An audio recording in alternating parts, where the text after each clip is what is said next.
Hello and welcome to Everyday Lessons Every Day. I'm David McBee.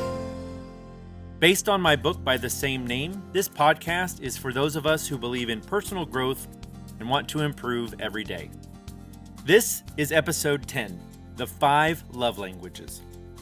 This weekend, I celebrated my 22nd wedding anniversary. Yep, just under 23 years ago, I convinced a girl that was completely out of my league to marry me.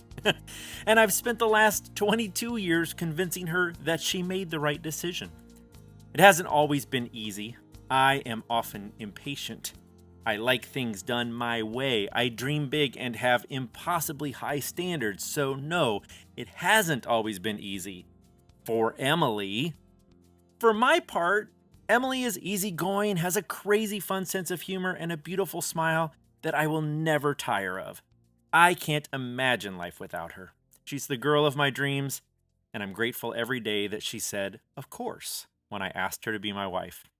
To honor our anniversary, this week's episode will focus on the everyday lesson that I believe has had the most positive impact on our marriage.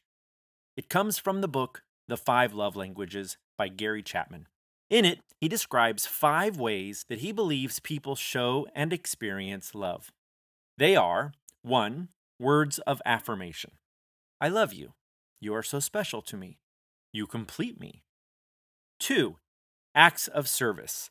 Let me cook dinner tonight. I'll take care of the laundry this week. I'm going to go shovel the driveway. 3. Receiving gifts. Jewelry, flowers, Harry Potter Lego sets, Jeep parts, you get it, presents.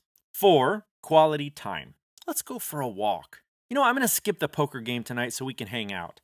Yeah, I'll just come along for the ride. And physical touch. Loving, touching, squeezing, you get it. The book suggests that everyone feels love primarily in one of these ways, and that learning your partner's love language is essential to make that person feel loved, especially if it's not the same way that you feel loved. For the first 7 years of our marriage, I would show my love by hugging and kissing and complimenting my wife, since those are the things that make me feel loved. Yep, that's physical touch and words of affirmation. I figured that would make her feel loved too. Turns out, not so much. Don't get me wrong, she likes those things. They just don't make her feel loved like when I cook dinner, or sit on the bleachers with her during Zoe's softball practice, or when I help put up Christmas decorations, which is a massive job, by the way. Think Clark W. Griswold, and you might get an idea of how many decorations we have. So Emily feels love through acts of service and quality time.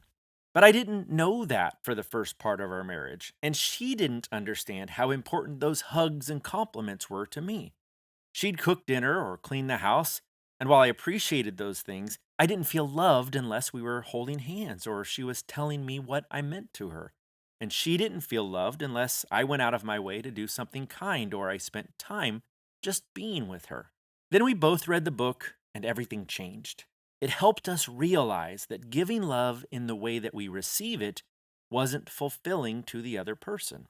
I had to learn her love language, and she had to learn mine. More importantly, we had to go against our nature to show love in a way that didn't come naturally. Now I am more helpful, and I try to spend more time with her, even if it's just sitting around doing a puzzle or watching an old episode of Star Trek, and she knows that when I'm feeling down, she can wrap her arms around me and make everything better. I'm like Olaf. I like warm hugs. It's in our nature to try and show love in the way that we receive it. It's what we know after all, right? I feel loved when I receive a hug, so surely a hug will make you feel loved. Maybe, maybe not. When your love language is different from your partner's, then your attempts to show love in the only way that you know how can actually fall short. But when you know what makes them feel loved, then you have the keys to the kingdom, the ability to make a conscious effort to show love in a way that can be somewhat challenging to you, but very fulfilling to them. For example, I don't really like putting up all those Christmas decorations, and Emily knows that, but I know it makes her feel loved, so I do it. And the fact that she knows I'm doing it to make her feel loved makes it that much more special for her. And when she goes out of her way to say something encouraging to me or to hold my hand in the car, then I know she's going out of her way for me. Let's talk about receiving gifts for a moment. My daughter's love language is receiving gifts. It's the most foreign love language to me, so it can be challenging to show her that I love her. Sure, I like a present on my birthday or Father's Day, but a gift doesn't make me feel loved. I'd rather have someone tell me they love me than spend money on a gift.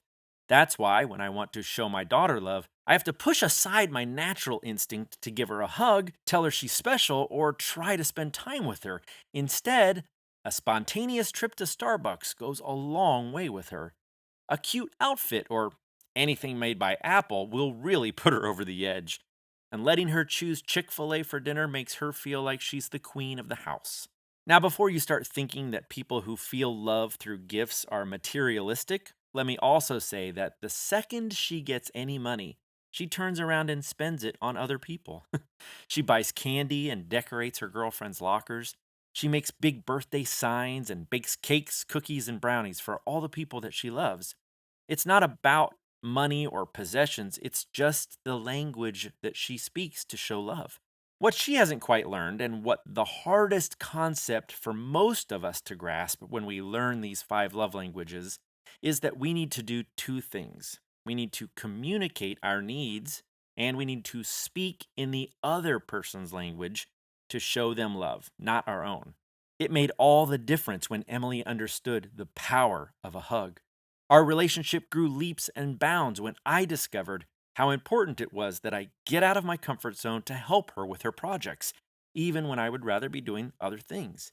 Understanding the love languages even helped me understand that I needed to graciously accept a gift from my daughter rather than scold her for not saving her money.